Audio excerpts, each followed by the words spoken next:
Salutations, c'est une réponse vidéo, un commentaire laissé sur ma vidéo. Il y a écrit, c'est en anglais, il y a écrit Before Haitian said, bon Dieu, mon Dieu. Et c'est au musée du Louvre, c'est le Médounéter, donc la langue hiéroglyphique, l'égyptien ancien. Donc le commentaire c'est laissé par Rasta TV et ça concerne la couleur du prophète de l'islam, Mohamed Ibn Abdullah. Parce que, bien évidemment, c'est la mode maintenant de dire qu'il était noir et ses compagnons aussi. Donc je vais lire les commentaires. Il n'y a aucun souci, hein, c'est pas un manque de respect, c'est un message cordial. Il y a écrit Mahat Forever, bonjour, je cherche à vous joindre pour faire un échange sur la noirceur du prophète et des Arabes originels. Je suis prêt à faire un échange filmé avec vous que nous mettrions sur YouTube. Auriez-vous une adresse email SVP, merci. Nous sommes tous ici pour apprendre des uns des autres. C'est ce qui est écrit, SIC. Donc ce débat sera constructif pour tout le monde en attente de votre réponse positive afin de faire avancer les choses. Après, il y a écrit un autre message, très bref. J'attends un retour de votre part, peu importe l'issue. Avant tout, c'est le respect qui doit faire place entre nous. Alors,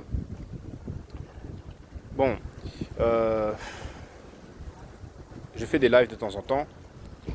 Je sais pas exactement. Avant, je les faisais tous les dimanches. Maintenant, c'est plus le cas. Si un jour je fais un live, Rasta TV, on peut se tutoyer. Tu pourras passer et puis parler, poser tes questions, dire tes arguments.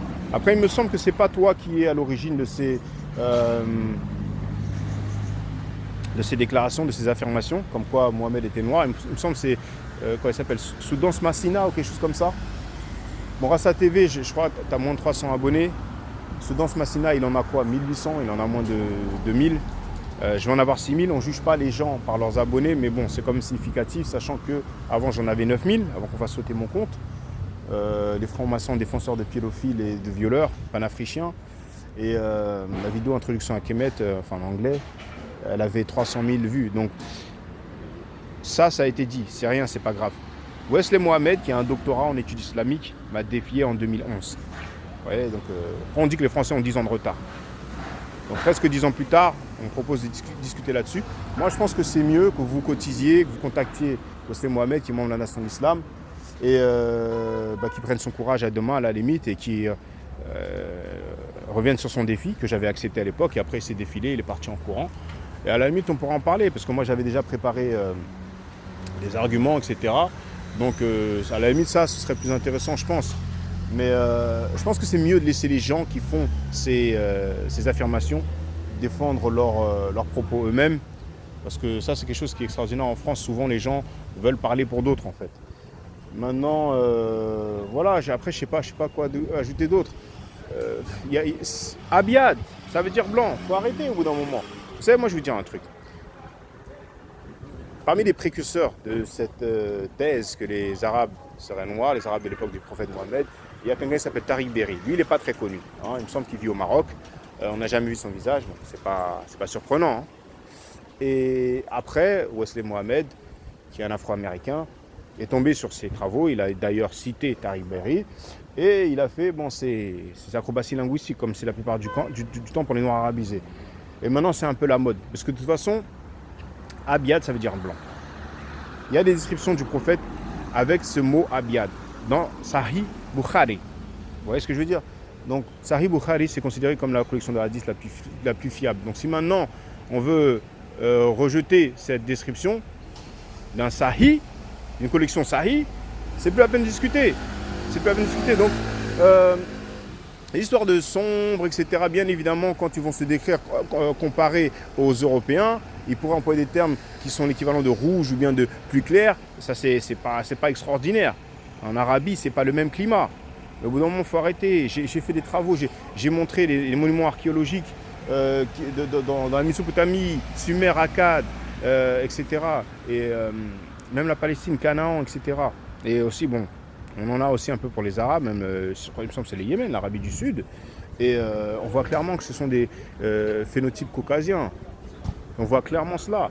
Donc si même bien avant l'époque de Mohamed, les gens qui habitaient ces régions étaient caucasiens, c'est pas possible que par magie vers l'an 600, ils sont devenus noirs, et après ça, ils sont plus noirs. Au bout d'un moment, ça me rappelle en fait quand je discutais avec un représentant d'un panafricain asiatique,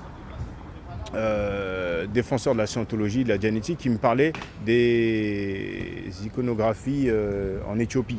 Parce qu'en Éthiopie, dans certaines églises, vous pouvez voir des dessins de Jésus et ses compagnons qui sont noirs. Mais ça, c'est juste des dessins. Et ça me rappelle le professeur Gomez, le professeur qui est vraiment extrêmement ridicule et pas intègre du tout, parce qu'il pourrait faire un amende honorable et dire qu'il a raconté des sottises. Parce qu'un jour, on lui a amené une vidéo et lui, il présente la vidéo pendant une conférence et il dit voilà, c'est les portraits du prophète Mohammed. Bien sûr, c'est des dessins noirs, hein, ça vient des Nubians. Et il dit qu'il en a même il a même le portrait quand le prophète Mohammed était plus jeune.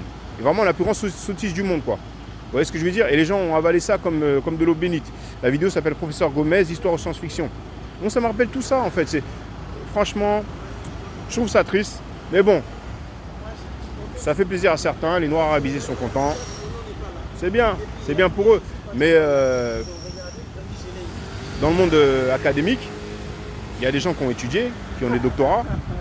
Et c'est pas étonnant que, à part Wassem Mohamed, mais lui, il a écrit un livre là-dessus, mais ses pairs ne se sont pas prononcés là-dessus. Voilà, vous voyez ce que je veux dire?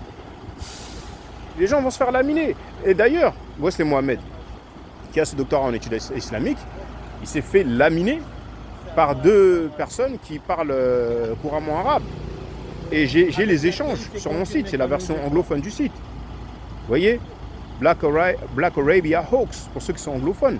Vous avez les échanges, tous ces mots-là, asmar et ceci et cela, pour dire marron foncé, blablabla. Il s'est fait laminer, Wassem Mohamed. Bon, maintenant, ça va venir ici en France. Un jour, quelqu'un prendra le temps, et après, vous serez ridicule. Vous serez ridicule. Mais bon, après, c'est comme vous voulez. Hein. Donc, voilà, quand je ferai un live, venez dans le live, et puis faites vos arguments, etc. Pour moi, c'est de l'acrobatie linguistique. Voilà, gardez la pêche.